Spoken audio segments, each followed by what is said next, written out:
I-imagine ko, Giselle at saka Sir Jim, dun sa binabanggit mo, ang responsibility ay iniatas alone sa mga guro, pero yung accountability ay hindi naman ma-implement ng mga guro sapagkat walang masyadong restricted ba yung galaw ng mga teacher. Meron silang responsibilidad na hubugin ng mga bata, pero hindi naman din sila, alam mo yun, parang konting galaw ng mga teacher, sila ang masisisi, sila ang kulang.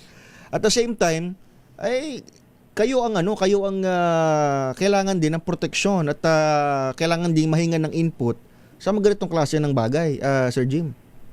Yes po, at ito dapat din yung makita po ng ating estado, lalo na ng Malacanang, na dapat tignan muna yung karanasan ng bawat eskwelahan. Yung isang teacher po, halimbawa, 6 yung kanyang hawak na section, at ilan ba yung mga estudyante sa bawat section? Oo, no?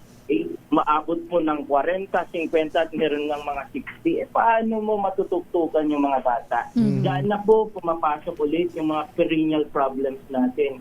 Kulang sa classroom, walang guidance counselors. Yun po yung binabanggit ko kanina ng mga systematic problem na pwedeng mag-contribute na sa mga ganitong pangyayari. Sir Jim, binabanggit mo yung responsibilidad ng isang guro po, pero hanggang saan nga ba yung responsibility ng isang guro sa pagtukoy ng posibleng banta, posibleng violenteng aksyon ng kanyang estudyante nang hindi napapalitan yung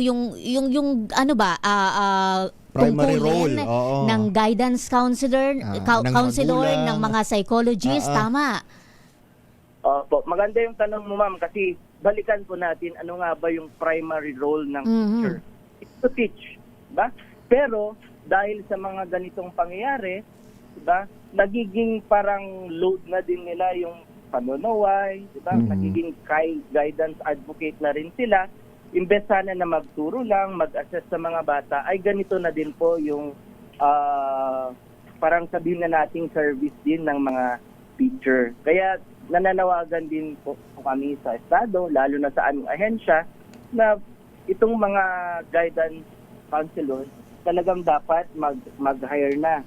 At yung i-review yung polisiya tungkol sa ating mga security personnel. Kasi halos po yung mga security na nasa paaralan ay mga utility yung item. So kinakailangan na ngayon, di ba, katulad po ng mga private establishment, may mga ahensya po, di ba, na kung saan nag-provide ng mga security personnel. Baka timely na po na ganito din yung i-review ng ating ahensya.